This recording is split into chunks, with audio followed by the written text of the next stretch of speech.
What is it that you need to be focusing on? And I want you to focus on it 3 times a day. You got to get focused, man. You got to understand that this hard time that you're going through is everything you're going through is preparing you for what you ask God for. Every trial and tribulation you go through prepares you for the life God has for you. There are many people who believe because of where they're born, because of the area where they are in life and where they find themselves, that's all they know. Given my circumstances, ladies and gentlemen, I shouldn't be doing what I'm doing right now. See, I know something about you, even not knowing you, that you've got greatness within you. You have the ability to do things that you can't even begin to imagine. You have talents and skills in you that you haven't even begun to reach for yet. No one could have convinced me, given my circumstances, given my background, that I would be doing what I'm doing right now. I was born in Liberty City on a floor on 62nd Street, a twin brother and me. When we were 6 weeks of age, we were adopted. When I was in 5th grade, I was identified as EMR, labeled educable mentally retarded, and put back from the 5th grade into the 4th grade and stayed in that category until I got out of high school. I have no college training, but here's what happened. I had an intervention in my life. A man who saw something in me at a time that I did not see something in myself. I never forget being in his class one day waiting on a friend of mine who was there to rehearse for a play. He did not show up, and he asked me to go up to the board and write something on the board. And I said, I can't do that, sir. He said, why not? I said, well, I'm in a special education class. He said, what do you mean? I said, go up to the board and write what I'm about to tell you. I said, I can't do that, sir. Why not? I'm educable mentally retarded. And he came from behind his desk. He said, don't ever say that again. Someone's opinion of you does not have to become your reality. And that changed my life. It was Oliver Wendell Holmes who said that once a person's mind is expanded with an idea or a concept, it can never be satisfied to going back to where it was. So some of you are going to experience a breakthrough. Some of you are going to go back and look at your dreams and brush them off. Some of you are going to begin to look at yourself and say, hey, look here, I know I have not done all that I can do. Whatever goal that you have in mind, I want that to be a goal that will challenge you, something that will make you stretch. It was Osborne who said, unless you attempt to do something beyond that which you've already mastered, you will never grow. What is it that you looked at some point in time and you decided that you couldn't do it, that you talk yourself out of it? Whatever it is, bring it back out there. How you're going to do it, that will come to you in due time.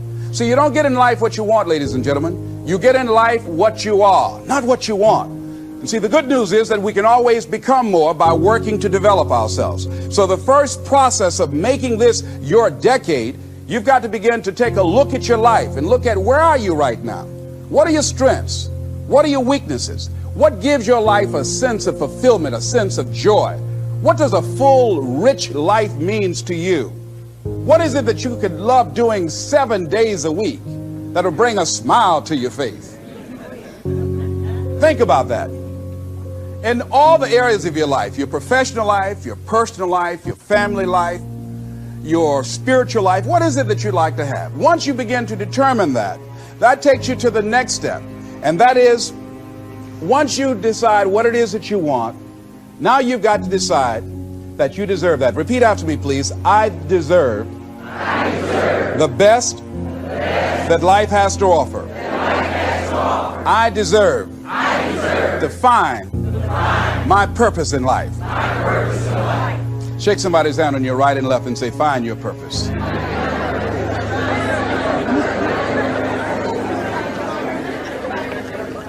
Do you know by actively pursuing your purpose, it could perhaps extend your life?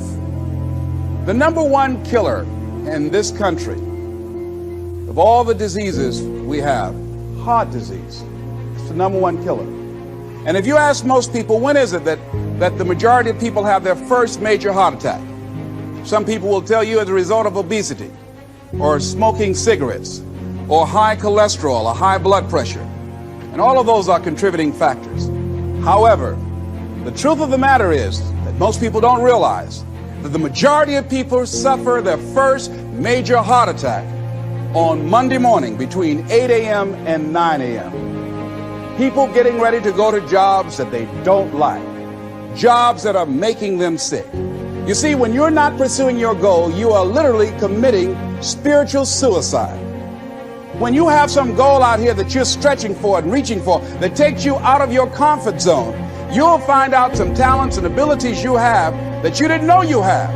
I started speaking just to elementary school kids because I knew they didn't know what I was talking about. And they gave me all kind of standing ovations. We like you, yeah. Then I graduated up to junior high school and then to senior high school and then to various community groups and church groups and civic associations and then to colleges and to businesses. Now I'm traveling across the country and then traveling nationally and internationally. But I never would have discovered what I'm able to do right now if I wasn't willing to take a chance. You've got to be willing to do that. You've got to believe in yourself. Where will you be in your business and your life in 36 months? Not because you hope, because you decide.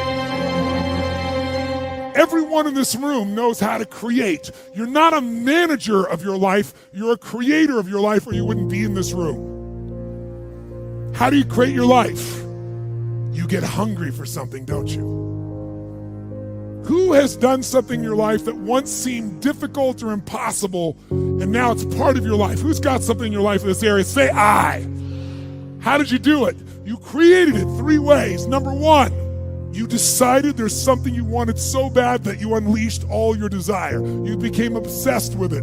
If it was a business or a car or a relationship or a transformation in your body, if there's something you once envisioned and now it's real, it's because you didn't just envision it, you brought so much emotion to it that now it's in your life. It was once a dream, it was once a goal, and now it's in your life. How many have something like that in your life now? Say I.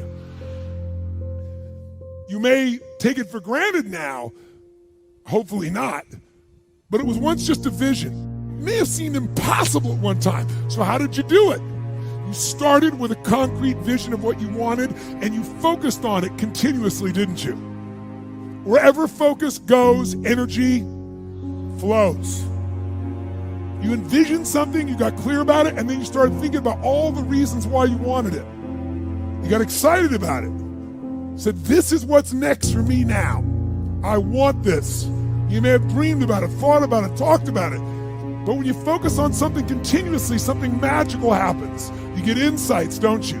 You overhear a conversation and you hear something you wouldn't have heard if you didn't have that outcome or goal that you wanted so badly.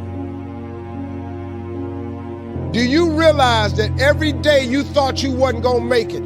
Do you remember them days where you thought it was absolutely unbearable and you thought you wasn't gonna endure that one? Do you know that your survival rate for every last one of them bad days is 100%? Your track record for surviving bad days is 100%. That's a fact. Your track record, you batting 1,000. You'd have survived every funky day you ever had. You survived every hater. You survived all the evictions. You survived the firings. You survived all the tell you no, we ain't hiring. You survived all the trouble you ever been in.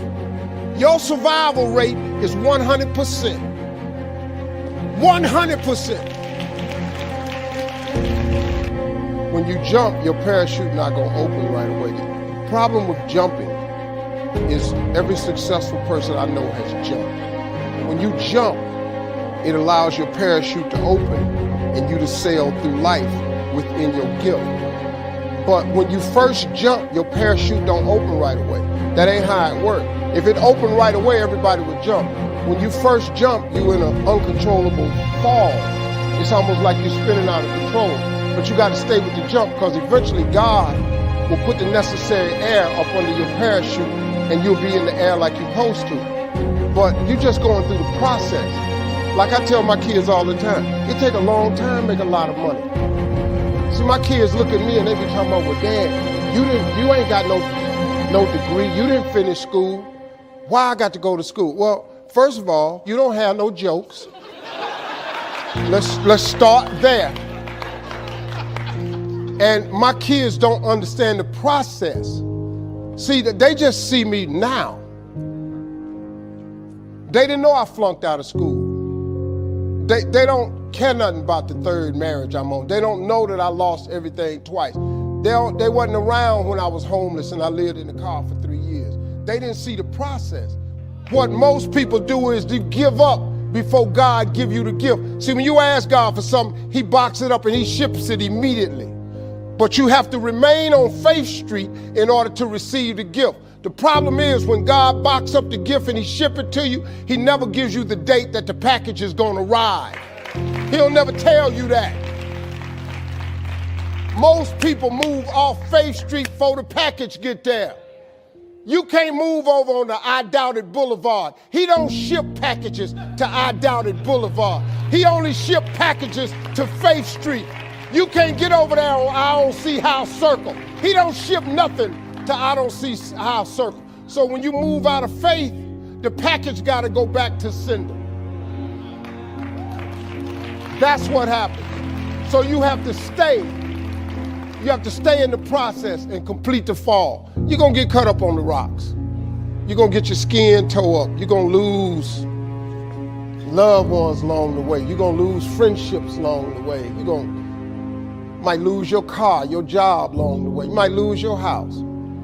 But trust and believe that God got you. Name one time he ain't ever had you. That God I serve that done this for me, he'll do the same thing for you.